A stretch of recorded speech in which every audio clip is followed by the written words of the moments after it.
لله الحمد لله الذي أبدع الأفلاك والأرضين والصلاة والسلام على من قال كنت نبيا وآدم بين الماء والطين أما بعد فأعوذ بالله من الشيطان الرجيم بسم الله الرحمن الرحيم وننزل من القرآن ما هو شفاء ورحمة للمؤمنين صدق اللہ مولانا العظیم. سمجھ رہا تھا ہم نے فاصلہ والسلام پڑھ لیں. الصلاۃ والسلام علیک یا رسول اللہ وعلی آلک و صحابک یا حبیب اللہ.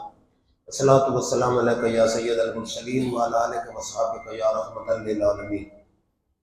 معزز حضرات، آج موضوع ہے عظمت قرآن مجید.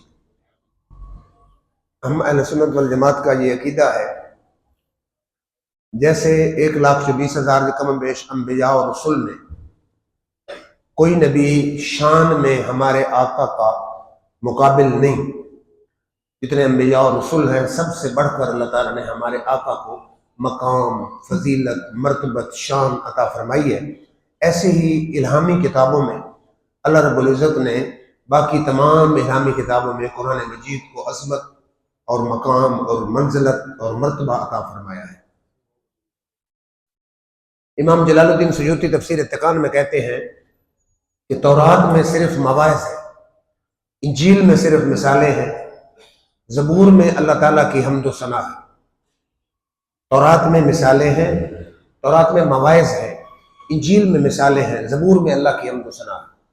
لیکن قرآن میں مواعظ بھی ہیں، مثالیں بھی ہیں، اللہ کی حمد و ثنا بھی ہے، احکام بھی ہیں اور تعریف محمد مصطفیٰ علیہ السلام بھی ہے. یہ پہلی تمام آسمانی الہامی کتابوں کی جامع کتاب ہے. پہلی جتنی الہامی کتابیں ہیں ان میں صرف نبی کتاب کا حافظ ہوتا تھا.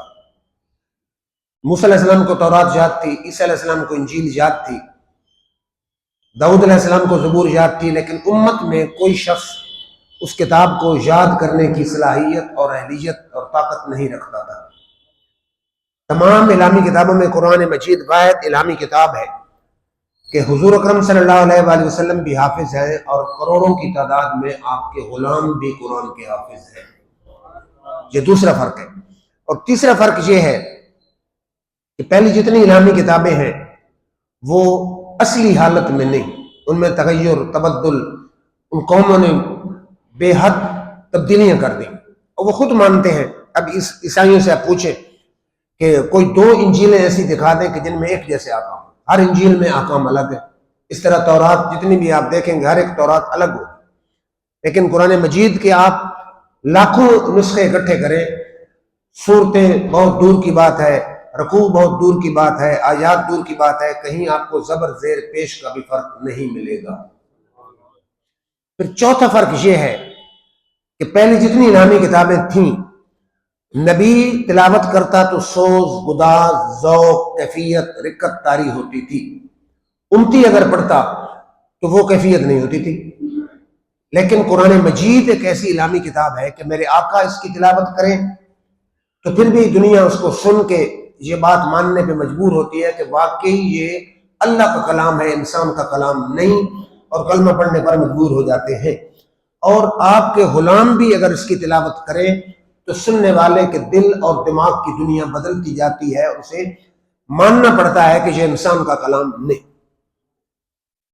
پھر سب سے زیادہ پڑھی جانے والی کتاب دنیا میں اگر کوئی ہے تو قرآن مجید ہے.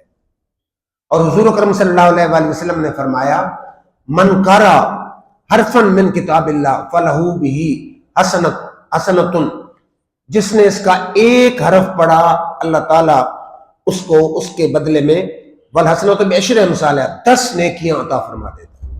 یعنی اگر آپ نے فرمایا لا اقول الف لام میم حرف بل الف حرف لام حرف میم حرف، فرمایا میں یہ نہیں کہتا کہ الف لام میم ایک حرف ہے، الف الگ حرف ہے، لام الگ حرف ہے، میم الگ حرف ہے، تو جو الف لام میم پڑھے گا اللہ تعالیٰ اس کو 30 نیکیاں عطا فرما دے گا.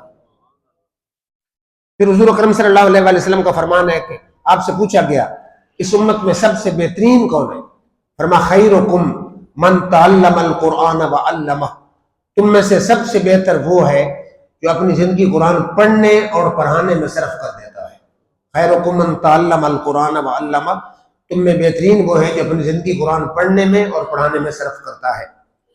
پھر حضور اکرم صلی اللہ علیہ وآلہ وسلم سے پوچھا گیا اس امت میں سب سے زیادہ معزز، شریف اور محترم، معظم، مکرم کون ہے؟ فرمایا اشراف امتی حملۃ القرآن و اصحاب اللیل۔ فرمایا سب سے زیادہ عزت والا، محترم، معزز، شریف میری امت میں وہ ہے، یا تو وہ ہے جو قرآن یاد کرتا ہے، اس پر عمل کرتا ہے، حامل قرآن، یا آپ نے فرمایا کہ جو رات کو کھڑا ہو کے رب کی عبادت کرتا ہے، رات کو زندہ رکھنے والا، رات کی عبادت کرنے والا، قیام اللیل جو کرتا ہے، فرمایا وہ سب سے زیادہ عزت والا اور معزز ہے۔ پھر حضور اکرم صلی اللہ علیہ وآلہ وسلم نے فرمایا کہ جو قرآن کو یاد کرے گا اور اس پر عمل کرے گا، اور پھر یہ شرط ہے کہ یاد بھی رکھے، تو قیامت کے میدان میں اس کو جنت کی پہلی سیڑھی پہ کھڑا کیا جائے گا اور فرشتہ کہے گا اقرا ورتقِ ورتل کما کنت ترتل، کہ تجوید و قرات کے ساتھ قرآن پڑھتا جا اور میری جنت میں چڑھتا جا، جہاں والناس کی سین آئے گی وہاں تیرے مرتبے کی انتہا ہو جائے گی۔ تو یہ بہت بڑا اعزاز ہے کہ حافظ قرآن کو، اور حافظ قرآن اس شرط کے ساتھ کہ یاد بھی رکھے زندگی میں اور اس پر عمل بھی کرے، تو جنت میں اسے کہا جائے گا چڑھتا جا اور قرآن تجوید و قرات کے ساتھ ٹھہر ٹھہر کے پڑھتا جا، جہاں والناس کی سین آئے گی وہاں تیرے مرتبے کی انتہا ہو جائے گی۔ پھر حضور اکرم صلی اللہ علیہ وآلہ وسلم نے فرمایا کہ حامل القرآن ما سفرت الکرام البررہ، کہ جو قرآن کو یاد رکھے اور عمل بھی کرے، قیامت والے دن اللہ کے معزز فرشتوں کے ساتھ وہ چل رہا ہوگا، معزز فرشتوں کے ساتھ آ رہا ہوگا۔ جو بہت بڑا مقام اور شان اور فضیلت اور عظمت ہے کہ انسان جو ہے وہ فرشتوں کی معیت میں چل رہا ہے۔ پھر حضور اکرم صلی اللہ علیہ وآلہ وسلم نے فرمایا ثلاثۃ لا یہولہم الفزع الاکبر ولا ینالہم الحساب وہم علی قصیب من مسک۔ آپ نے فرمایا کہ 3 آدمی ایسے ہیں جو قیامت والے دن انہیں کوئی گھبراہٹ نہیں ہوگی، ان سے حساب و کتاب بھی نہیں ہوگا، اور وہ کستوری کے پہاڑ پر بیٹھے، حساب و کتاب بھی نہیں اور گھبراہٹ بھی نہیں، اور کستوری کے پہاڑ پر بیٹھے ہوں گے۔ صحابہ نے عرض کی حضور کون ہے؟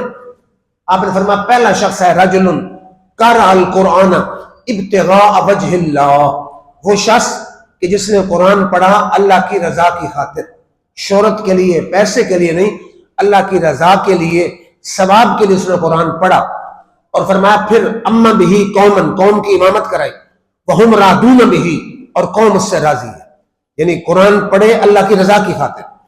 پھر حضور صلی اللہ علیہ وآلہ وسلم نے فرمایا کہ امامت کرائے قوم کی اور قوم اس سے راضی ہو، 3 شرائط ہیں، تو فرمایا قیامت والے دن نہ اس سے گھبراہٹ ہوگی، نہ اس سے حساب و کتاب ہوگا، اور وہ کستوری کے پہاڑ پر بیٹھا ہوگا۔ حضور اکرم صلی اللہ علیہ وآلہ وسلم کی حدیث ہے، آپ نے فرمایا مجتمع قوم فی بیت من بیوت اللہ یتلون کتاب اللہ ویتدارسونہ، کہ فرمایا جب بھی کوئی لوگ مسجدوں میں سے کسی مسجد اللہ کے گھر میں اکٹھے ہوتے ہیں، جب بھی لوگ مساجد میں سے کسی مسجد یعنی اللہ کے گھر میں اکٹھے ہوتے ہیں، قرآن پڑھتے ہیں اور اس کی درس و تدریس پڑھاتے ہیں، فرمایا الا نزلت علیہم السکینہ وغشیتہم الرحمہ وحفتہم الملائکہ وذکر اللہ فی من عندہ، 4 اس کو اس کے صلے اور بدلے اللہ تعالیٰ عطا فرماتا ہے کہ کسی مسجد میں بیٹھ کے قرآن پڑھیں، پڑھائیں، اس کی تدریس کریں، یا خود یاد کریں یا خود پڑھیں۔ فرمایا جس بھی کسی مسجد میں بیٹھے ہوں تو سب سے پہلا کام یہ ہے کہ اللہ تعالیٰ فرماتا ہے کہ حضور صلی اللہ علیہ وسلم نے فرمایا کہ اللہ فرماتا ہے کہ ان کے سینوں پر، ان کے دلوں پر سکون نازل کر، نازلت علیہم السکینہ، دلوں پر سکون نازل کر۔ فرمایا غشیتہم الرحمہ، رحمت ان پہ چھا جاتی ہے، اور فرمایا حفتہم الملائکہ، فرشتے اس کو گھیر لیتے ہیں، وذکر اللہ فی من عندہ، اور اللہ فرشتوں کی محفل میں ان سب کا ذکر فرماتا ہے۔ 4 ثواب ہیں۔ پہلا یہ ہے کہ رحمت ان کو ڈھانپ لیتی ہے، فرشتے ان کو گھیر لیتے ہیں، اور تیسرا آپ نے فرمایا دلوں پر سکون نازل کر دیا جاتا ہے، اور میرا رب فرشتوں کی محفل میں ان بندوں کا ذکر خود فرما رہا ہوتا ہے کہ میرے فلاں فلاں بندے فلاں مسجد میں بیٹھ کر میرے قرآن کی تلاوت کر رہے ہیں۔ پھر حضور اکرم صلی اللہ علیہ وآلہ وسلم نے فرمایا اوتو اعینکم حظھا من العبادت فرمایا میرا کلمہ پڑھنے والوں آنکھوں کی بھی عبادت کیا کرو۔ صحابہ نے کہا جی آنکھوں کی عبادت کیا ہے؟ فرمایا النظر فی المصحف، ہر عضو کی اپنی عبادت ہے۔ فرمایا آنکھوں کی عبادت یہ ہے کہ قرآن کی زیارت جو ہے یہ آنکھوں کی عبادت ہے۔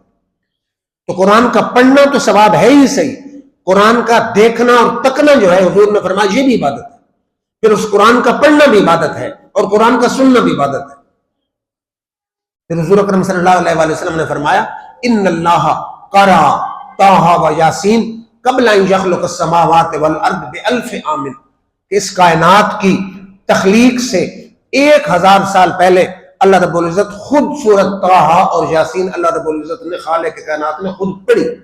یعنی قرآن پڑھنا صرف سنت مصطفیٰ اور سنت صحابہ نہیں بلکہ سنت خدا بھی ہے، یعنی خالق کائنات بھی خود اس نے قرآن مجید کی تلاوت فرمائی، سورۃ طٰہٰ اور یاسین خود پڑھی، پہلا جملہ۔ دوسرا فرمایا کب پڑھی؟ کائنات کی تخلیق سے 1000 سال پہلے۔ فلما سمعت ملائکتہ، جب فرشتوں نے جو قرآن سنا، قالو وہ بولے طوبی لامۃ تتنزل علیہا، فرشتوں نے کہا خوشخبری ہے اس امت کے لیے کہ جس پر یہ قرآن نازل ہوگا، خوشخبری ہے اس امت کے لیے جس پر یہ قرآن نازل ہوگا۔ اور دوسرا فرمایا طوبی لاجواف تعمل ھذا، خوشخبری ہے ان پیٹوں کے لیے کہ جن پیٹوں میں یہ قرآن محفوظ ہوگا۔ دوسرا جملہ ہے کہ خوشخبری ہے ان پیٹوں کے لیے کہ جن پیٹوں میں یہ قرآن موجود ہوگا۔ اور تیسرا جملہ ہے طوبی لألسنتہم تتکلم بہذا، خوشخبری ہے ان زبانوں کے لیے کہ جن سے یہ قرآن پڑھا ہے۔ 3 جملے ہیں۔ جب اللہ رب العزت نے قرآن مجید خود پڑھا، سورۃ طٰہٰ اور یاسین پڑھی اور فرشتوں نے سنی، تو فرشتے بولے کہ خوشخبری ہے اس امت کے لیے جس پر یہ قرآن نازل ہوگا، اور خوشخبری ہے ان پیٹوں کے لیے کہ جن میں یہ قرآن محفوظ ہوگا، اور خوشخبری ہے ان زبانوں کے لیے کہ جن پر یہ قرآن ادا ہوگا اور پڑھا جائے گا۔ پھر حضور اکرم صلی اللہ علیہ وآلہ وسلم تشریف فرما ہے، آپ نے فرمایا زین القرآن بأصواتکم، ابن ماجہ کی حدیث ہے کہ قرآن کو اپنی آوازوں کے ساتھ خوبصورت پڑھو، اپنی آواز اچھی آواز بنا کے قرآن کو پڑھو، یعنی اچھی آواز سے قرآن پڑھنا، ترنم کے ساتھ پڑھنا، یہ خود حکم محمد مصطفیٰ ہے۔ پھر حضور اکرم صلی اللہ علیہ وآلہ وسلم نے فرمایا ان اللہ لَيَرْفَعُ بِهَذَا الْكِتَابِ أَقْوَامًا وَيَضَعُ بِهِ آخَرِينَ، فرمایا یہ قرآن ایک ایسی کتاب ہے کہ جو اس کو پڑھے، جو اس پر عمل کرے، جو اس سے محبت کرے، اللہ تعالیٰ اس کو عزت اور مقام اور مرتبہ اور شان عطا فرماتا ہے۔ یرفع، بلند فرماتا ہے اللہ اس قوم کو کہ جو قرآن سے محبت کرتی ہے، قرآن پڑھتی ہے، قرآن پر عمل کرتی ہے۔ فرمایا یضع بہ آخرین، اور جو اس سے محبت نہیں کرتے، اس پر عمل نہیں کرتے، اس سے تعلق نہیں رکھتے، اس کی تلاوت نہیں کرتے، فرمایا اللہ تعالیٰ ان کو رسوا کرتا ہے، پستیوں میں دھکیل دیتا ہے۔ اور جو اس سے محبت کرتا ہے، تلاوت اس کی کرتا ہے، اس پہ عمل کرتا، اللہ تعالیٰ اس کو رفعت اور بلندی اور مقام عطا فرماتا ہے۔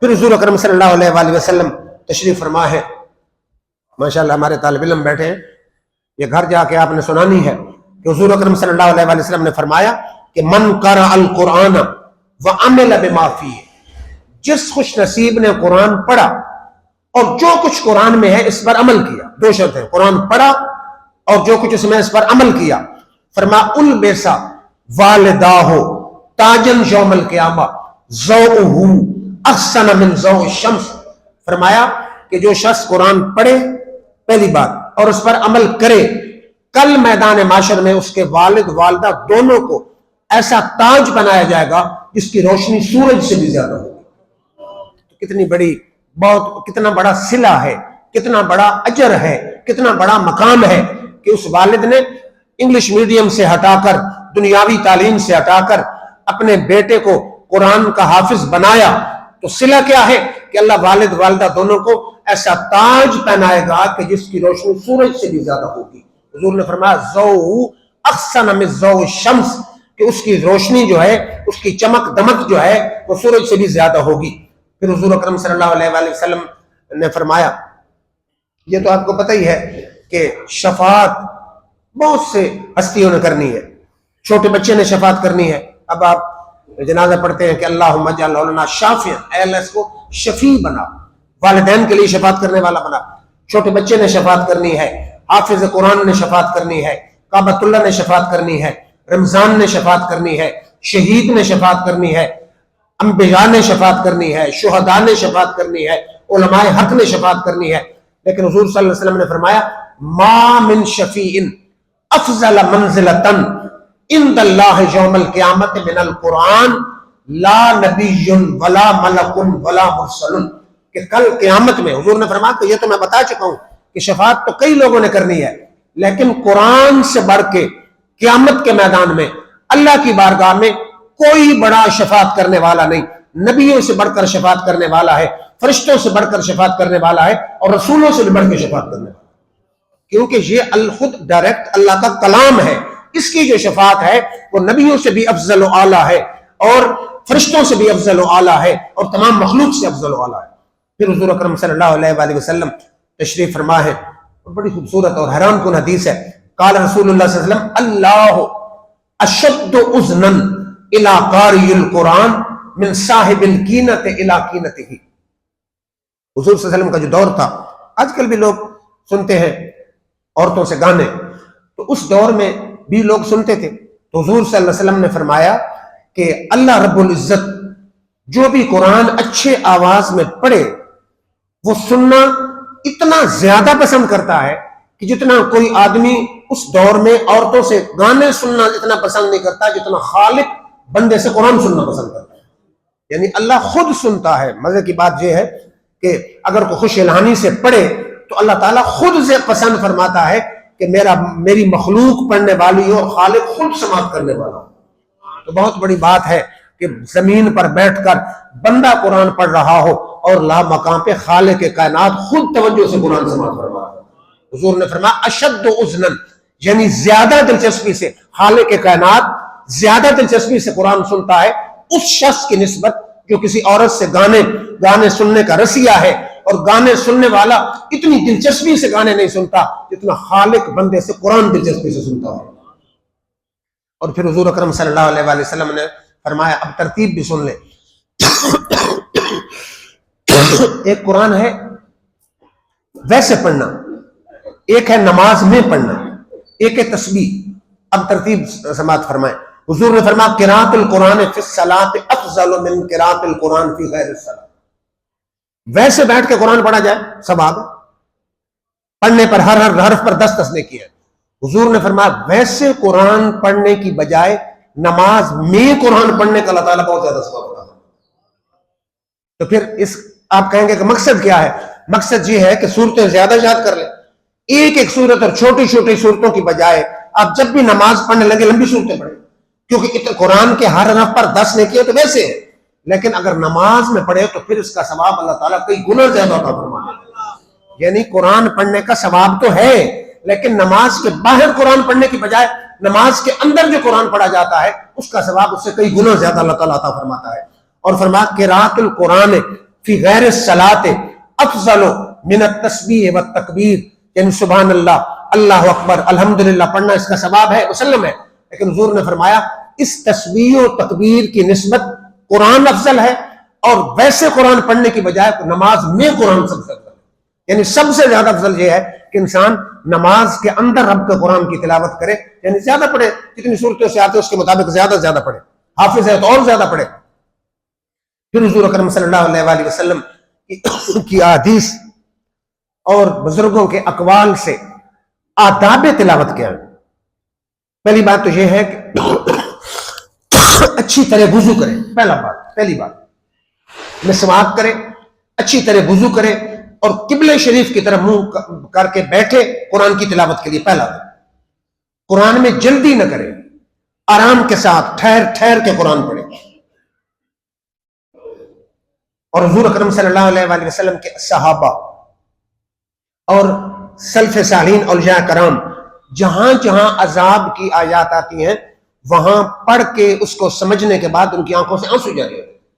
یعنی روئے، جو رونے والی شکل بنائے کہ جب عذاب کی آیات کہ جس میں انسان کو دوزخ کے عذاب کا ذکر ہے، قبر کے عذاب کا ذکر ہے، ویسے عذاب کا ذکر ہے، تو اس میں خوف زدہ ہونا چاہیے انسان کو قرآن پڑھ کے. دوسرا تیسرا ہے کہ جہاں رحمت کی آیت ہو اس پر آیت آئے فوراً ساتھ دعا کرے یا اللہ اس رحمت میں مجھے بھی حصہ عطا فرما.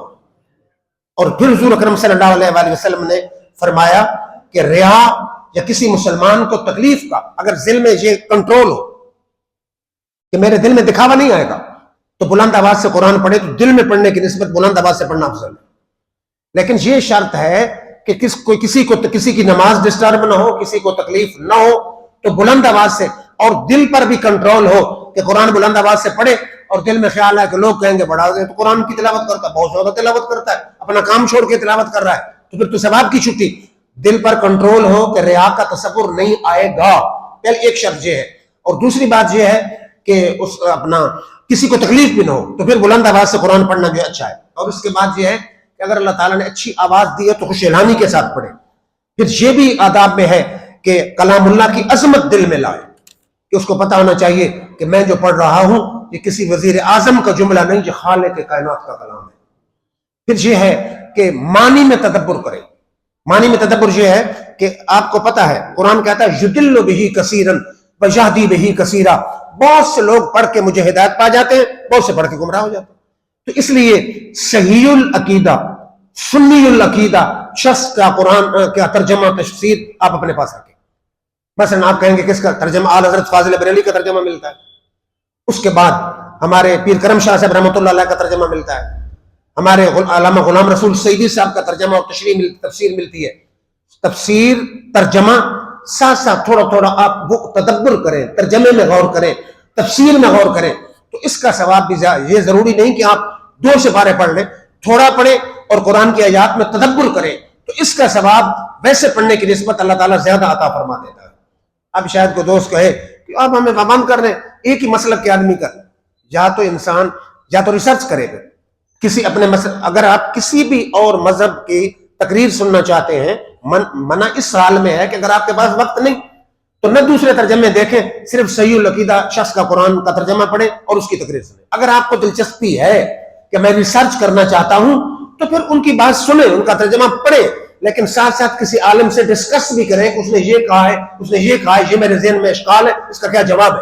کیونکہ قرآن تو خود کہتا ہے یضل بہ کثیرا ویہدی بہ کثیرا، بہت سے پڑھ کے ہدایت پا جاتے ہیں، بہت سے پڑھ کے گمراہ ہو جاتے ہیں. اب یہی قرآن عربی میں نازل ہوا، اور ابو جہل کی مادری پدری زبان بھی عربی تھی، اور سیدنا صدیق اکبر کی زبان بھی عربی تھی. اب صدیق اکبر پڑھ کے عاشق مصطفیٰ ہو گئے، اور ابو جہل اسی قرآن پڑھ کے گمراہ ہو گیا. تو قرآن تب سمجھ آتا ہے دل میں حضور کی محبت موجود ہو، آنکھوں پہ تعظیم مصطفیٰ کی اینک لگی ہو. یہی قرآن پیر میرے علی نے بھی پڑھا ہے، یہی قرآن مرزا قادیانی نے پڑھا ہے، وہ بھی عالم تھا، یہ بھی عالم تھے، لیکن جب تک دل میں حضور صلی اللہ علیہ وسلم کی محبت نہ ہو، آنکھوں پر حضور کی تعظیم کی اینک نہ لگی ہو، قرآن اس کو ہدایت نہیں دے گا، بلکہ قرآن پڑھ کے بھی وہ گمراہ کا گمراہ ہی رہے گا. تو اللہ تعالیٰ سے دعا کرنی چاہیے کہ یا اللہ قرآن پڑھتے ہوئے مجھے گمراہوں میں شامل نہ کرنا، بلکہ قرآن میری ہدایت کا سبب بنا. اور پھر عرض تو کر رہا تھا نا، قرآن عظمت قرآن موضوع تھا، اور اس میں کمال یہ ہے کہ قرآن نے کہ ہر کیا کہتے ہیں ٹاپک اور موضوع اور ہر مضمون کے متعلق قرآن کی آیات موجود، یعنی جتنی آپ ریسرچ کریں گے اس کے مطابق قرآن جو ہے آپ کا ساتھ دے گا. سائنسی علوم بھی قرآن میں موجود ہے، تاریخ بھی قرآن میں موجود ہے، اور جو قرآن نے کہا کائنات بدل سکتی ہے لیکن وہ تبدیل نہیں ہو. اب قرآن نے کہا کہ فَالْيَوْمَ نُنَجِّيكَ بِبَدَنِكَ لِتَكُونَ لِمَنْ خَلْفَكَ آیَةً. قرآن نے پہلے کہہ دیا، جب قرآن نازل ہوا قرآن نے کہا فرعون کے متعلق کہ ہم تیری لاش کو نشان عبرت بنا دیں گے. اب فرعون کی لاش مصر میں میوزیم میں محفوظ ہے. اب وہاں پر غیر مسلموں کی بھی حکومت رہی. اب چاہیے یہ تھا کہ لاش غائب کر دیتے، اور کہتے قرآن تو جھوٹا ہے کہ قرآن کہتا ہے ہم تیری لاش کو نشان عبرت بنائیں گے، لیکن لاش تو غائب ہے، لاش تو ہے ہی نہیں. لیکن کسی مائی کے لال میں جرت نہ تھی کہ اس کو وہاں سے اٹھا لیتے. کہ قرآن نے جو بات کر دی قیامت کے لیے پتھر پر لکیر ثابت ہو جائے کہ آج بھی لاش اس کی محفوظ ہے.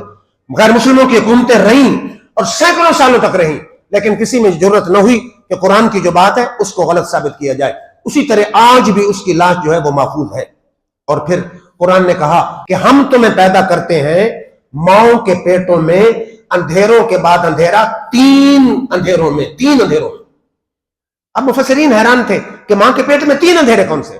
جب سائنس نے ترقی کی اس نتیجے پہ پہنچے کہ ماں کے پیٹ میں بچہ 3 پردوں میں ہوتا، تو قرآن نے جو بات 1450-1500 سال پہلے کر دی، سائنس نے آ کے اس کی تصدیق کر دی کہ واقعی 3 اندھیروں سے مراد ماں کے پیٹ میں 3 پردے ہیں کہ اس میں بچہ محفوظ ہوتا۔ پھر قرآن نے کہا کہ مرج البحرین، 2 سمندر چلا دیے، یلتقیان ملتے ہیں، بینہما برزخ ان کے درمیان ایک پردہ ہے، لا یبغیان مکس نہیں ہوتی۔ اب اس پر لوگ ریسرچ کرتے رہے کہ 2 سمندر اکٹھے ہوتے ہیں، آپس میں ملتے ہیں لیکن مکس نہیں ہوتے، اس کا کیا مطلب؟ تو بعد میں آ کے سائنس نے تصدیق کی، ریسرچ کی۔ اب ایک فرانسیسی سائنسدان ہے کورسیٹو، جو سمندری اپنا جو تحقیق سمندر پر تحقیقات کا ماہر ہے، اس نے یہ لکھا کہ بحیرہ روم اور بحر اوقیانوس دونوں سمندر ہیں، دونوں آپس میں ملتے ہیں، اب دونوں پانی ہیں۔ اب عقل تو کہتی ہے کہ جب پانی 2 اکٹھے آپ چھوڑیں تو مکس ہو جانا چاہیے، لیکن مکس نہیں ہوتے، اکٹھے ایسے کھڑے ہیں۔ تو قرآن نے جو بات صدیوں پہلے کر دی، سائنس نے آ کے اس کی تصدیق کی کہ واقعی قرآن نے جو کہا وہ حق اور سچ ہے۔ تو اسی طرح ہر موضوع، ہر شعبے کی معلومات اللہ رب العزت نے اس قرآن میں رکھی، اور قرآن کہتا ہے تبیان لکل شیء، ہر شے کا روشن بیان ہے۔ تو ہمیں صرف گھر میں الماریوں میں نہیں سجانا چاہیے، بلکہ خدا توفیق دے تو پڑھنا چاہیے۔ حضور نے فرمایا کہ دلوں پر گناہ سے زنگ لگتا ہے، قرآن کی تلاوت اور موت کو یاد کرنا ایسا عمل ہے کہ دلوں کا زنگ صاف ہو جاتا ہے۔ اللہ تعالیٰ سے دعا ہے رب العزت قرآن کی تلاوت کی توفیق عطا فرمائے۔